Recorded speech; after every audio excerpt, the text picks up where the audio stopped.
Class চলতেছে, অবশ্যই class miss করবা না। এবং দেখো একটা দীর্ঘ সময় ধরে এখানে তোমরা ছিলা। এই দীর্ঘ সময়ে দেখো আমাদের একটা শাসনের বিষয় ছিল।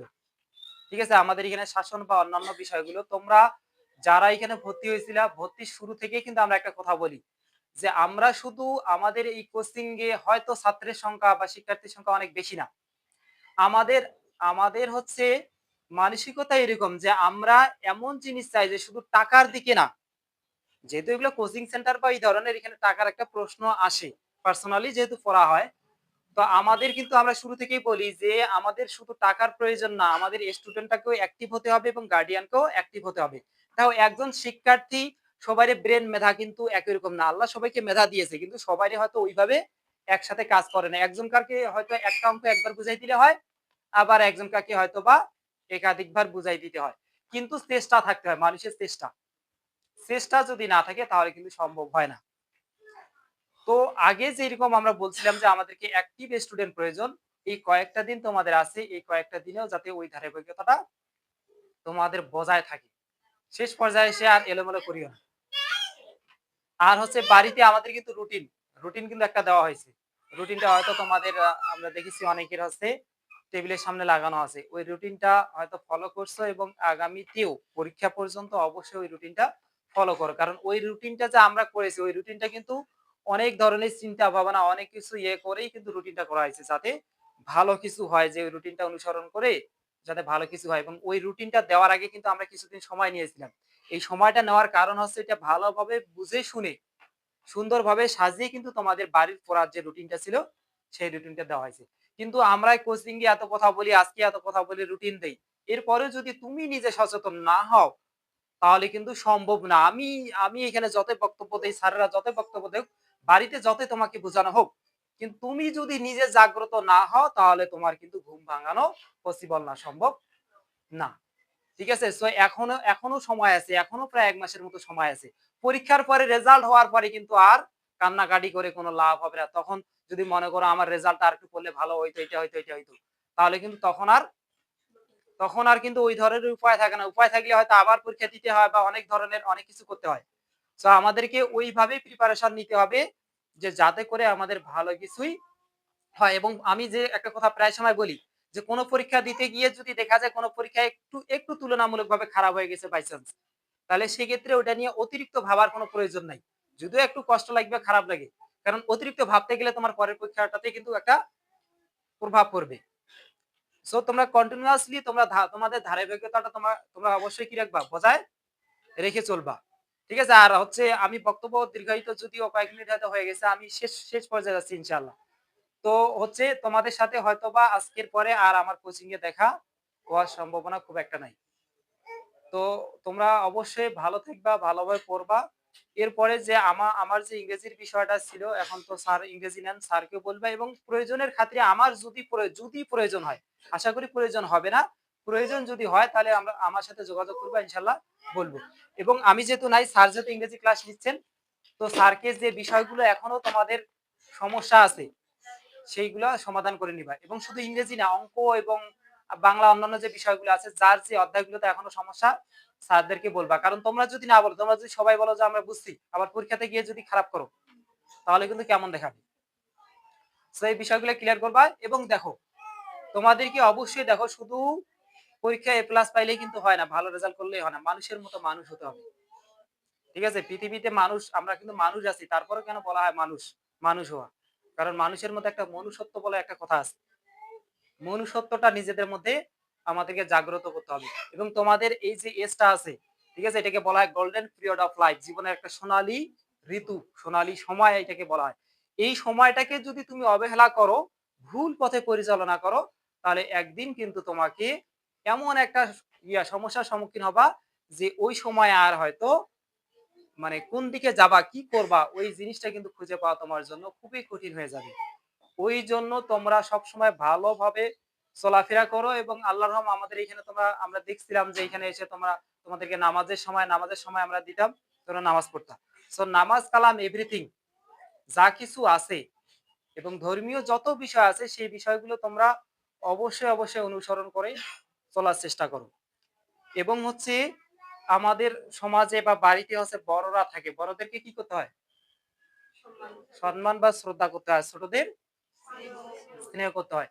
এই বিষয়গুলো যাতে তোমাদের মধ্যে থাকে, ঠিক আছে? এবং হয়তো দেখা যাবে এসএসসি পরীক্ষার পরে তোমাদের সাথে কিন্তু হয়তো রাস্তাপথে দেখা হবে।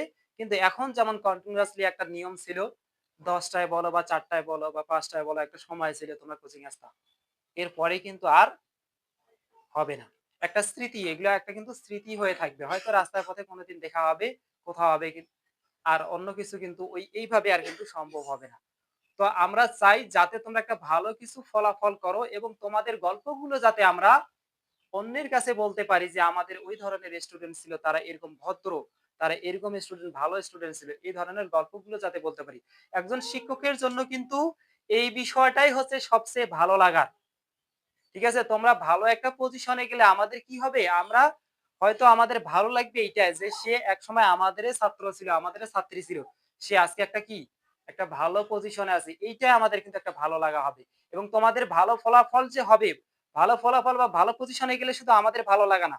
তোমাদের নিজের ভালো লাগা এবং তোমাদের গার্ডিয়ান, এই যে তোমাদের গার্ডিয়ান তোমাদেরকে বাড়িতে কোনো কাজে লাগিয়ে না দিয়ে পড়াশোনা করার জন্য অর্থ খরচ করে এখানে পাঠিয়েছে বা পড়াশোনা করাচ্ছে। তারা কি চায়? তোমরা একটা ভালো কিছু করো, ভালো ফলাফল করো, ভবিষ্যতে ভালো কিছু হও। এই জিনিসটাই কিন্তু কি করে তারা? এই জিনিসটাই কিন্তু তারা আশা করে। সো কথাগুলো বা আজকের বক্তব্যগুলো যাতে শুধু ওই ফর্মালিটি মেইনটেইন যাতে না হয় যে স্যাররা বক্তব্য দিচ্ছে উঠে গেলে কেমন হয়? বা হচ্ছে কোনো কিছু ইশারা ইঙ্গিত করলে কেমন হয়? এই বিষয়টা যাতে না হয়। তোমাদের আজকের সব কথা যাতে তোমাদের কি করে? কাজে লাগে।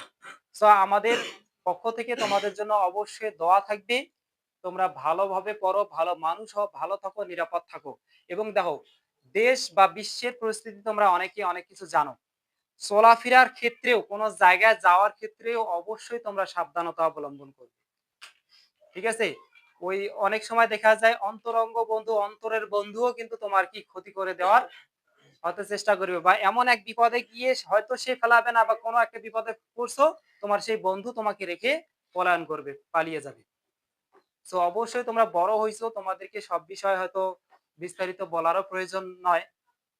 তো এই বিষয়গুলো অবশ্যই মাথায় রাখবি। আর হচ্ছে তোমরা মোটামুটি অনেকে হয়তো দেখা যাচ্ছে অনেক আগে থেকে আসো, বা অনেকে হয়তো ক্লাস 10 এ এসে এখানে আসছো। তো কথা একটাই, মানে আমরা কিন্তু অনেক শাসন করেছিলাম এই বিষয়টা। এখানে কিন্তু শাসনের বিষয়টা আমাদের কিন্তু আমাদের যে কথাটা শুরুতে হয় যে আমাদেরকে ভালো কিছু দরকার। এবং তোমাদেরকে অবশ্যই তোমাদের যারা গার্ডিয়ান আছে তাদেরকে আমাদের পক্ষ থেকে সালাম জানাবা।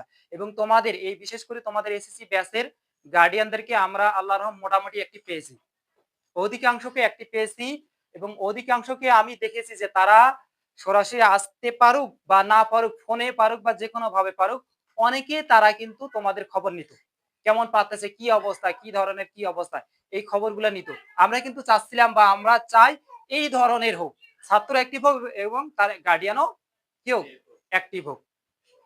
সো আল্লাহর রহম একটা হয়তো মোটামুটি একটা ভালো লাগার মধ্য দিয়েই আজকে আমরা হচ্ছে তোমাদের এই বিদায় অনুষ্ঠানটা শেষ করতে যাচ্ছি বা আয়োজন করেছি। তো আমাদের যে শাসনের বিষয়টা বলতেছিলাম, এই শাসনটা কিন্তু ভালোর জন্য। দেখো তোমাদেরকে যে আমরা শাসন করতাম, এর জন্য কি শাসন করলে আমরা মানে আমাদের কোনো অর্থের কোনো বিষয় বা কোনো কিছু লাভের বিষয় ছিল? তবে হ্যাঁ, লাভের বিষয় বলতে পারো, একটা লাভের বিষয় ছিল। কি বলতে পারো? বলতে পারো কি লাভ? হ্যাঁ, যাতে তোমরা কি করো? হ্যাঁ, ভালো রেজাল্ট করো এবং যাতে ভালো কিছু তোমাদের দ্বারা সম্ভব হয়। তোমাদের কিন্তু মেধা আছে সবারই, আমরা দেখছি মেধা আছে। কিন্তু কেউ আমরা কাজে লাগাই, কেউ কাজে লাগাই না। মনে রাখবা সেটা কোচিং স্কুল বা ভার্সিটি যেকোনো জায়গার স্যার হোক না কেন, শাসনের যে বিষয়টা থাকে এটা কিন্তু ভালোর জন্যই করে। তো এই বিষয়গুলোকে অবশ্যই যদিও হচ্ছে বক্তব্যের ক্ষেত্রে বলতে হয় যে শাসনের বিষয়ে মন খারাপ-টারাপ করে থাকিও না। তো সেটা হচ্ছে সেটা কিন্তু করতেই হয় আরকি। ঠিক আছে? শাসনের বিষয়টা থাকতে হয় একটু বিষয়। নাহলে একেবারে ছেড়ে দিলে আবার একটু সমস্যা হয়। ওইজন্য শাসনের বিষয়টাকে, যে শাসন আমরা করেছি বা আরো কয়েকদিন আছো, এটাকে পজিটিভ ভালোভাবেই তোমাদেরকে নিতে হবে। বুঝতে পারছো? সো আমিও দীর্ঘদিন তোমাদের সাথে ছিলাম। এরপরে মাঝখানে ছিলাম না হয়তো। আমার শাসনের বিষয়টা হয়তো জানতা। ঠিক আছে? হয়তো হার্ড শাসন ছিল কিন্তু ভালোর জন্য আমি করছি। সেই বিষয়টা আমি ওইভাবে বলতেছি যে ওটাকে তোমরা পজিটিভ হিসাবেই নিও। সো তোমাদের জন্য দোয়া থাকলো আল্লাহ তোমাদেরকে কবুল করুক এবং হচ্ছে সেই সাথে আমরা দোয়া করি আমাদের এই প্রতিষ্ঠানটাকে যাতে আল্লাহ কবুল করে এবং এই প্রতিষ্ঠানের যে নিয়ম নীতিগুলো আছে সেই নিয়ম নীতিগুলো যাতে ধরে রাখতে পারি। যেমন আল্লাহর রহম আজকে পর্যন্ত আজকে তোমাদের কয়েকটা ব্যাচের বিদায় অনুষ্ঠান পর্যন্ত আমার বা এশা স্যারের বলো বা বাকি স্যার যারা ছিল, আমাদের একটা বিষয় মনের ছিল যে আমরা এই অনুষ্ঠানে কখনো কোনো আজে-বাজে গান বাজনা কোনো কিছুর আয়োজন করব না। তাতে আমাদের কোচিং থাকে থাক, চলে চলুক, না চলে না। আমাদের নীতি ছিল তাদেরকে নৈতিকতা শিখানো। যারা এতদিন ছিল বা তোমরা ছিলা, তোমাদেরকে ভালো কিছু দেওয়ার। ঠিক আছে? এবং আল্লাহর রহম আমরা তোমাদের কাছে এই জিনিসটাও পাইছি যে তোমাদের যেমন এইখানে এসে কি তোমাদের নামাজের বিষয়টা, তোমরা নামাজের বিষয়ে অনেক অ্যাক্টিভ ছিলা। সো অবশ্যই আল্লাহ তোমাদেরকে কবুল করুক। তোমাদের সামনের দিনগুলো অনেক ভালো হোক। তো আমি আর বক্তব্য বেশি দীর্ঘায়িত করব না। তো আজকে এই পর্যন্তই। হয়তো দেখা হবে কোনো একদিন। সো সবাই ভালো থাকবে। আসসালামু আলাইকুম ওয়া রাহমাতুল্লাহ।